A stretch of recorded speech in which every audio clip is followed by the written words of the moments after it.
진짜 저는 이런 표현도 쓰거든요. 최고의 사치제는 부동산이라는 표현도 써요. 너 어디 사니? 라고 했었을 때 나 반포 살아 한마디면 끝나는 거고. 그거는 자산도 상승하는 거니까. 그쵸.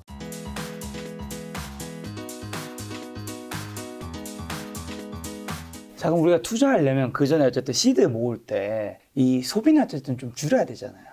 소장님 같은 경우도 이제 30대이시니까 사실 그 나이대가 저도 뭐 이제 딱 40대 했으니까 한창 쓰고 싶을 때잖아요. 근데 우리가 또 투자를 하려면 이 시드가 필요하고 시드를 위해서라면 소비라든가 이 지출을 줄이고 스타일을 바꿔야 될 텐데 좀 어떻게 해야 될까요? 답정 너나 다름없죠. 안 써야 되는 건데.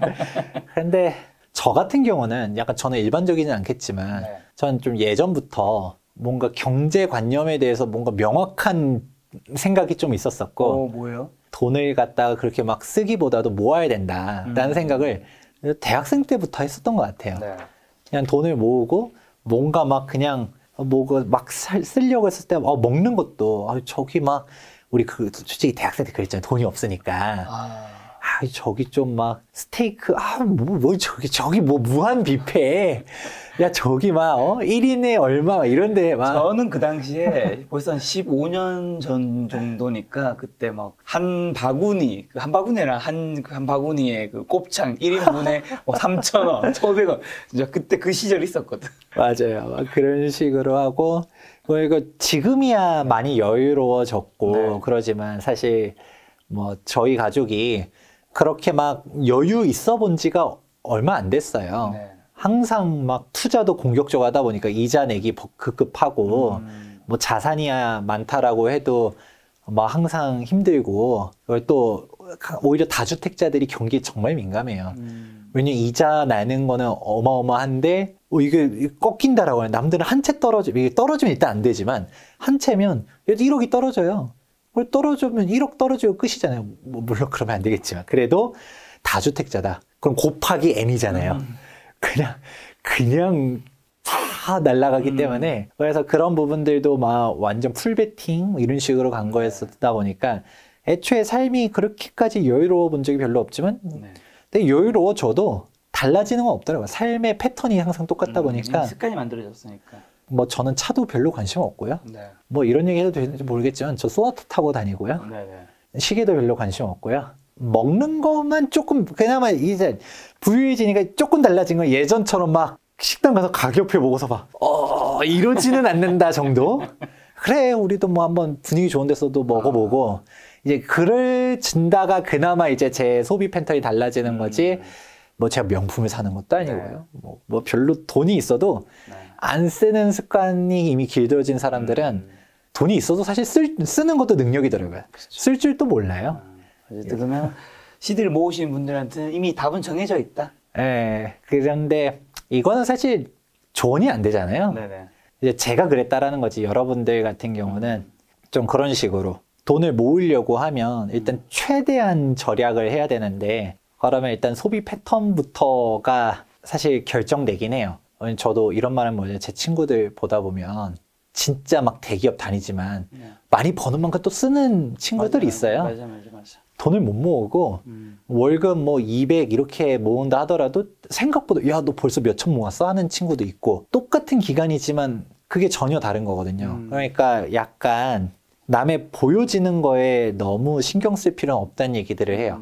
사실 오히려 이게 좀 현실적인 조언일 수 있는데 그냥 무조건 모아라라고 하면 솔직히 체감이 안 되잖아요. 그렇죠. 근데 아마 김 작가님은 이제 잘 아실 수 있을 것 같아요. 약간 보니까 아까 시계 얘기했는데 김 작가님도 시계 안 차시네요? 네네. 그러고 뭐 혹시 차에 관심 많으세요? 차는 관심이 많진 않아요. 근데 뭐 그렇게 나쁜 차는 아니긴 하지만. 그런데 뭐 차에 욕심이 있어서 또 바꿔야지 뭐지 이런 거는 뭐 또 그런 건 아닌 거잖아요. 아니죠. 그런데 결국 우리가 막 진짜 20대 때, 30대 때 여기서 정확하게 30대 초반에 한정되겠지만 그때는 뭔가 나도 이제 드디어 소득이 생기고 뭔가 시계 좋은 거 차면 야 하고 막 명품 입고 야 하고 막 와 차도 막 비싼 차 타고 다니면 우와 하는데 사실 나이가 들어보면 그게 중요한 게 아니에요. 그렇죠. 내가 예를 들어 막 그냥 카푸어라는 얘기가 왜 있겠어요. 남는 게 차밖에 없는 거잖아요. 차도 감가상각되는 그런 자산인데 내가 이제 중요한 건 어디 사냐가 대단히 중요한 거죠. 진짜 저는 이런 표현도 쓰거든요. 최고의 사치제는 부동산이라는 표현도 써요. 너 어디 사니? 라고 했었을 때 나 반포 살아 한마디면 끝나는 거고. 그거는 자산도 상승하는 거니까. 그쵸. 심지어. 이거는 카푸어도 네. 솔직히 우리가 뭐 벤츠 뭐 이런 거는 어떻게 막 영원 월급 저당 잡혀서 수 있죠. 할 수는 있지만 뭐 벤틀리 이건 못 뽑잖아요. 그 경우는 이제 카푸어 레벨이 넘어가지는 건데, 그러니까 우리가 진짜 고급, 진짜 완전 초고가 슈퍼카 같은 경우는 이야 하는 게 넘볼 수가 없어서 그런 건데, 그치. 집이 그렇죠. 내가 아무리 벤츠 끌고 저기 막 노원구의 빌라로 들어간다? 네. 라고 하면 사람들이 어떻게 생각할까요? 아, 쟨 카푸어네. 라고 하고, 반대로 뭐 반포에 신축 아파트 사는데 소나타를 끌고 다녀요. 아, 대단히 검소하시네.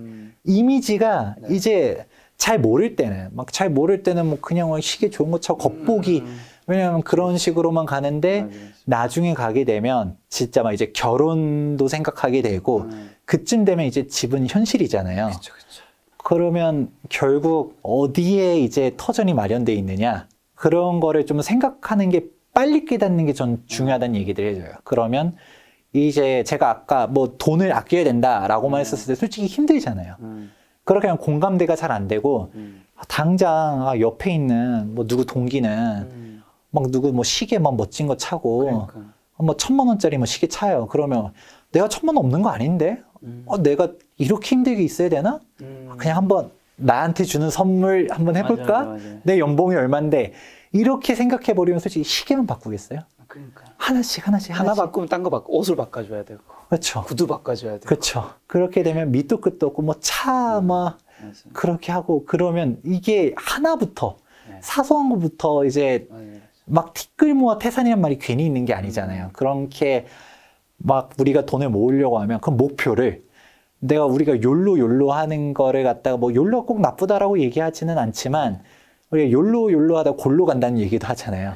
그러니까 진짜 요즘은 젊은 층들도 재테크에 대한 관심들이 되게 많은데 맞아. 결국 최고의 사치제는 부동산이다. 이거를 딱 깨닫는 순간 아, 제가 차를 끌고 다녀? 별로. 그치. 나는 나중에 여기 좋은데 상급지에 마포구에 등기 하나 칠 거야. 이거를 목표로 하나 세우면 네. 오히려 남부러울 게 없는 거죠. 그렇죠. 차라리 그런 목표를 가지고서 돈을 모은다라고 하면 오히려 동기부여가 좀 잘 되지 않을까라고 이야기를 합니다. 저도 뭐 이제 예전에 비해서 소득이 늘어날 때 차를 바꾸고 싶은 마음이 들 수 있잖아. 근데 이걸 바꾸는 게 정작 중요한 건가라는 생각이 들더라고. 사람들이 뭐 내가 차를 바꿨다 해서 뭐 좋게 봐주는, 뭐 칭찬해주는 거는 몇 마디 있겠지만 사실 그게 본질은 아닌 거잖아. 맞아요. 그리고 뭐 저도 막 아까 소나타 얘기 언뜻 하긴 했지만 솔직히 그 소나타도 그냥 가만히 있는 날이 더 많아요. 그쵸. 서울에 사는 사람들은 대중교통이 더 빨라요. 맞아요. 주차할 때도 많지도 않고. 맞아요. 저도 성동구에서 여기 마포로 촬영하러 올 때 지하철 타고 왔거든요. 여기 차 끌고 왔으면, 여기 물론 이제 김 작가님 촬영은 주차할 때가 있긴 했지만 차가 더 막힐 거예요. 맞아. 그래서 사실 뭐 내 기분만 좋지. 진짜 교회로 멀리 나가고 뭐 이런 거 아닌 이상은 뭐 그렇게 욕심 부릴 필요가 있나. 자, 합니다. 그러면 많은 분들은 사실 직장인이잖아요. 어떻게 보면 이제 소장님 같은 분들은, 다른 분들은 대부분 전업 투자 전문가거나 뭐 이제 그쪽 분야에서 공부를 굉장히 오래 하신 분들인데, 직장인은 자기 본업이 있는 상태에서 이제 이걸 부업이나 여가 시간을 좀 만들어서 하는 건데, 직장인들은 좀 어떻게 투자 전략이라든가 투자 공부를 좀 하면 좀 좋을까요? 저는 정말 많이 이야기하는 것 중 하나가, 제가 재개발 재건축 전문가지만 네. 재개발 재건축 투자를 초보자한테 권하지 않아요. 어렵고 복잡하고 시간 길고 뭐 입주권 여부도 좀 까다롭고 알아야 될 게 되게 많거든요. 그냥 못 모르고 그냥 재개발이 안전마진이 있어 하면서 이렇게 가는 거는 또 아닌데, 그래서 많이 그런 위험성들도 많이 알려주고 그런 방송들을 하죠. 근데 아파트부터 공부하라는 이야기를 많이 해요. 우리 아파트를 공부할 때도 뭐 사실 요즘은 좋은 채널들 많잖아요. 네. 당장 김 작가 TV만 본다 하더라도 여러 전문가들 나와서 다양한 관점에서 네. 지역 분석도 해주시는 분들도 있고 경기에 대해서도 이야기해 주시는 분들도 있고 하는데, 네. 저는 좀 제일 내가 약간 좀 스스로 공부하고 싶으면 오히려 항상 왜를 붙여보라는 이야기를 해요. 우리 why 이러잖아요. 네. 그게 뭐냐? 그냥 호갱론 하나 띄워놓은 거죠. 요즘 시대가 워낙 좋아가지고 예전처럼 시세 파악하기 어렵지 않아요. 더군다나 이거는 시세랄 것도 아니죠. 오히려 시세는 더 비싸잖아요. 이건 실거래가. 그럼 실거래가가 얼마를 찍었다. 지금 반포 아크릴 리버파크는 35억 실거래가, 45억 실거래가를 찍어버렸잖아요. 저 얘기 들었습니다. 충격. 야, 반포 45억, 그것도 국민평형 기준으로. 야, 이러면 사람들이 이제 하수는 비판만 하는 거품이다, 뭐다. 근데 이전에 42억 실거래가 찍었을 때는, 40억 실거래가 찍었을 때는 그거는 다 모였었어요. 맨날. 그게 아니라 왜 저 가격일까? 그러면 강남에서도 그 많은 지역들 중에서 왜 반포 아크릴 리버파크가 먼저 찍었을까? 당연하다라고 해야 될까? 이제 반포 내에서 일단 가장 신축이고 한강변이고 그치. 변화의 중심지잖아요. 근데 진짜 반포에 오래 살았던 분들은 아크릴 리버파크가 뭐 대장이라고 얘기하면 또 불편해하는 분들도 있어요. 야, 지금 거기 밑 옆에 레미안 원밸리 들어서면 여기가 더 비싸질 거야. 그치, 그치. 진짜 반포의 가장 핵심 입지는 반포 1주구야. 여기 들어서면 차원이 달라질 거야. 한강변 반포 신축 호텔 라인이 달라지잖아요. 그럼 반포 50억 시대가 도래할 건데. 그러면 한다고 생각하세요? 네, 진짜 온다라고 봅니다. 벌써 45억이잖아요. 그러면 신반포 3차 경락 아파트라든지 반포 1주구라든지 반포 1단지라든지 이렇게 다 들어서게 되면 이제 완전 쭉 달라지는 거죠. 그러면 걔네 신축 아파트 대장들이 바뀌면 그 뒤쪽에 있었던 준신축이라든지 구축이라든지 다 레벨이 달라지는 거거든요. 근데 이거는 약간 좀 미래, 좀 더 보는 쪽의 관점이지만 네. 제가 얘기하고자 했었던 핵심은 여기가 일단 비싸다라는 걸 일단 받아들이는 거예요. 받아들이되 왜 그럴까 하면 반포의 좋은 이유를 적어보는 거죠. 부정하지 말자는 거죠. 파락군이고 그리고 고속버스 터미널역에 뭐 교통이 어떻게 되고 그리고 아크릴 리버파크 같은 경우 한강뷰에 대한 부분들 그런 것들 아마 45억이면 한강도 되게 잘 보이는 물건이겠죠. 그런 물건들 같은 경우도 아크릴 리버파크 내에서도 실거래가 차이가 정말 커요. 한강 뷰가 어떠냐에 따라서 다르니까 이거는 이런 거구나. 네. 그렇게 보고 그러면 반포 다음에 우리가 그건 잠원동도 한번 보고 그 다음에 우리가 강남 쪽도 한번 봐보는 거죠. 압구정 보고 개포동 보고 뭐 이제 대치동도 보고 그리고 아까 얘기했던 것처럼 다른 데로 아까 말했었던 것처럼 흑석동이 아직도 미완성이거든요. 9구역, 3구역, 11구역까지 들어서야지 흑석뉴타운이 완성이 되는 건데 네. 그러면 이것까지도 고려했었을 때는 아직 미완성이 흑석인데도 흑석 7구역 아크릴 리버하임은 왜 30억을 돌파했을까? 그런 식으로 그러니까 바로 옆에 서초구 반포동이구나. 한강 뷰가 있구나. 9호선이 지나가는구나. 네. 이런 식으로 마포구는 왜 비쌀까? 성동구는 왜 비쌀까? 서대문구도 다 같은 서대문구가 아니죠. 마포구랑 마주보고 있는 부가인 뉴타운 쪽 같은 경우는 정말 비싸거든요. 여기는 또 왜 이럴까? 은평구도 다 같은 은평구가 아니죠. 아까 막 녹번 쪽, 음앙동 쪽 여기 신축 아파트 되니까 비싸졌다는 얘기죠. 네. 여기는 왜 비싸지? 단순히 신축이라고 비싸나? 하고 보니까 3호선 라인이 지나가네? 똑같이 좀 멀리 있다 하더라도 강남 가기에 좀 편하겠구나. 그리고 수색증산 뉴타운 같은 경우도 여기 바로 맞은편이 마포구 상암이구나. 여기 일자리가 정말 많네? 그러면서 가격적으로 좀 이해가 안 되는 데 있으면 직접 찾아가 보는 거죠. 네. 부동산 사장님한테 가서 물어보는 거예요. 여기가 시세가 벌써 17억이라고 하는데 제가 좀 이해가 안 되는 여기가 왜 좋나요? 라고 하면 부동산 사장이 막 얘기를 해주겠죠. 그렇게 찾아가면서 일단은 무비판적으로 수용을 일단 해두고 네. 그러면 이제 슬슬 보다 보면 나만의 관점이 생기기 시작해요.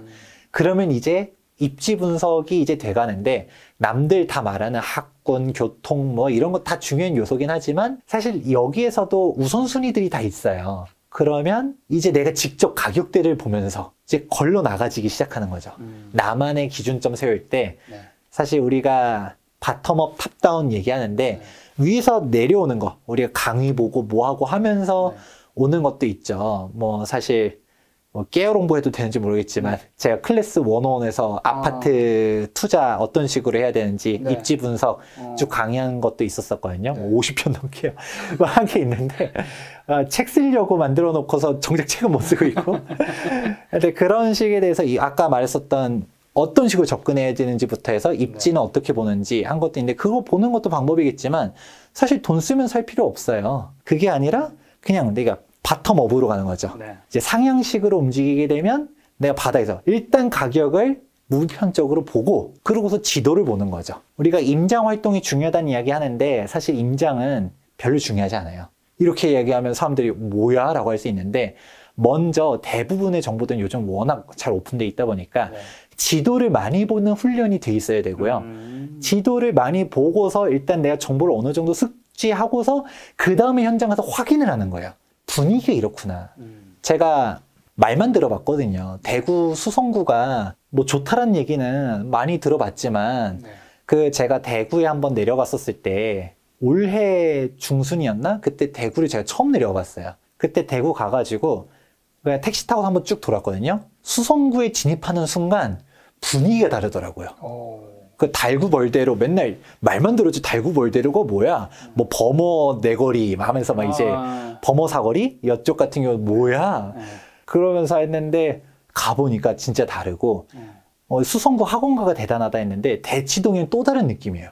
대로변 양옆에 그냥 간판들이 그냥 쫙 막 여기서부터 저기 끝까지 다 학원이야.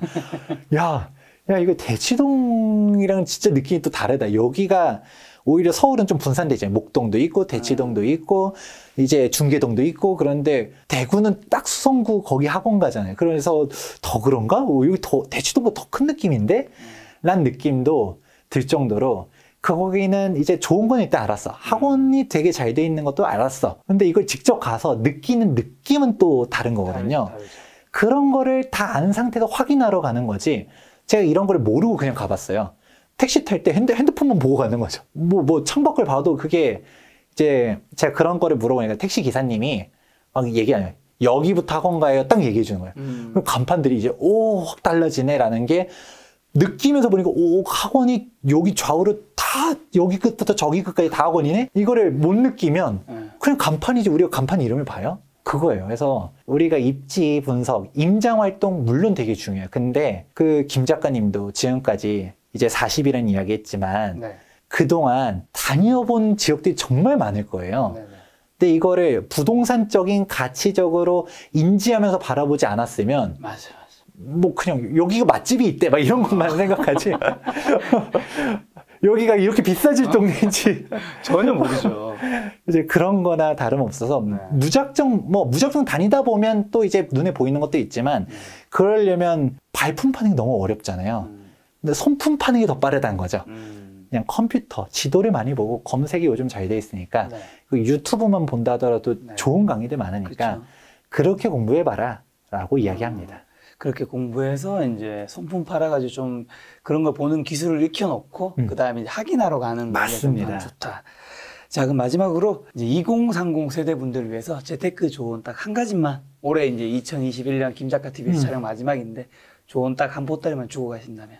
저는 이런 이야기 해드리고 싶어요. 그 청년층들 보고 약간 조금 분위기 솔직히 좀 그렇잖아요. 2030은 진짜 암울해요. 뭐냐면 한 40대 정도 되면 그때 제가 두 가지 유형이 있다는 얘기죠. 내가 투자를 안 했든가 할 수는 있었지만 사실 관심이 없어서 못 했든가. 근데 결국은 사실 기회는 있었잖아요. 기회는 있었죠. 근데 20대는 이제 내가 사회에 나서고 보니까 이미 막혀 있어. 그리고 뭐 억울하죠. 위지는 있어도 시드머니가 없잖아요. 그러니까 정말 억울하고 분노도 많고 진짜 요즘 세상들이 참 암울한데 근데 제가 공부를 해야 된다. 포기하지 말아라는 이야기들 많이 합니다. 진짜 파고 들어가면 제가 아까 진짜 빌라라든가 오피스텔 갭 투자라든가 아니면 하다못해 좀 더 괜찮은 데로 가려면 아파텔 여기서도 오피스텔도 100실 넘어가면 또 경쟁력이 좀 낮으니까 그런 부분들도 기회는 있다는 이야기 했잖아요. 그쵸. 결론은 사실 포기하지 말으라고 이야기를 해드리고 싶어요. 왜냐? 우리 삶의 필수 요소잖아요. 의식주. 그러면 우리가 뭐 먹는 거는 솔직히 요즘 사회가 너무 좋다 보니까 우리가 굶어 죽었다는 이야기는 없잖아요. 그런 건 거의 없죠, 이제. 그냥 뭐 저는 라면 되게 좋아하는데 뭐 라면만 먹으려고 해도 그러니까 물론 라면 먹으란 얘기는 아니지만 진짜 내가 힘들어도 그리고 또 요즘은 또 복지도 잘 돼 있으니까 이런 진짜 내가 배급소라든지 찾아보면 진짜 끼니를 굶어서 그런 거는 아니에요. 있는 것도 내가 명품을 치장하고 뭐 저도 명품은 안 따지거든요. 요즘 저도 명품 살려면 그거는 돈이 아깝더라고요. 저 티 하나가 몇십만 원 아직도 저는 그 사고방식이 안 되는데 티셔츠 10만 원 넘는 걸 못 사겠어요. 어떻게 티셔츠 10만 원짜리 넘는 걸 샀지? 그렇죠. 이게 뭐 스웨터라든가 그런 것도 아니고. 그러니까 뭐 하다못해 이 넥타이도 네. 이게 뭐 선물 받았으니까 이제 쓰는 거지 제 돈으로 사라고 하면 못 사요. 이게 20만 원, 30만 원, 전 못 삽니다. 제 돈으로는. 아직도 제가 그 수준까지 못 간 것 같은데. 그렇지만 우리가 입는 것도 네. 솔직히 좀 싸게 입으려고 하면 사실 그래도 진짜 돈이 없어서 못 꾸미는 게 아니잖아요. 네네. 스타일링 되게 잘하시는 분들이 있거든요. 그런 부분들도 있고. 근데 이제 주는 어쩔 수가 없어요. 결국 월세든 전세든 내가 포기할 수가 없는 거란 말이에요. 그쵸, 그쵸. 막 예전에 막 그런 얘기도 있었잖아요. 뭐 그냥 눈높이를 낮춰라. 네. 뭐 서울에서만 왜 일자리를 구하냐. 지방에 일자리 많다라고 어느 분께서 얘기했다가 욕을 많이 먹었잖아요. 똑같은 거죠. 지금 지방에 싼 집 많아라고 하면 그게 눈에 차나요? 라떼는 말이야 하면서 야 아파트로 시작한 게 어딨어. 우리 때는 다 빌라에서 저런 데서 뭐 그냥 단칸방 같은 데서도 뭐 그냥 뭐 사랑으로 극복했어 라고 하는 사람도 있지만 그거는 부모님 세대들은 사실 그게 일반적이었지만 요즘은 뭐 내가 살아온 환경들이 아파트에서 살아오고 눈높이는 여긴데 저기서 살아라고 하는 건 전 다른 거죠. 그렇죠, 그렇죠. 그러니까 이런 부분들 때문에 결국은 부동산은 나는 부동산이랑 상관없어 라고 하면서 포기하기보다도 결국은 언젠가 현실로 맞닥뜨리기 때문에 네. 포기하지 말고 계속 공부를 하자. 언젠가는 빛을 발할 때가 온다. 이렇게 마무리를 해드리고 싶습니다. 인생의 3대 가장 중요한 의식주 중에서 의와 식은 조금 우리가 낮추더라도 살아가는데 크게 문제가 없는 것 정도로 환경이 좀 만들어졌으니까 주는 우리가 포기할 수 없으니까 거기에 좀 포커스 잘 맞춰보자. 저 어떻게 따지면 앞선 얘기랑 좀 비슷하죠. 아까 시계 포기하고 차는 포기할 수 있지만 집은 그렇죠. 가져가자. 알겠습니다. 오늘 만나뵌 손님은 김재경 소장님이었습니다. 지금까지 여러분 소중한 시간 함께 해주셔서 정말 감사합니다. 오늘도 김 작가였습니다. 고생 많으셨습니다.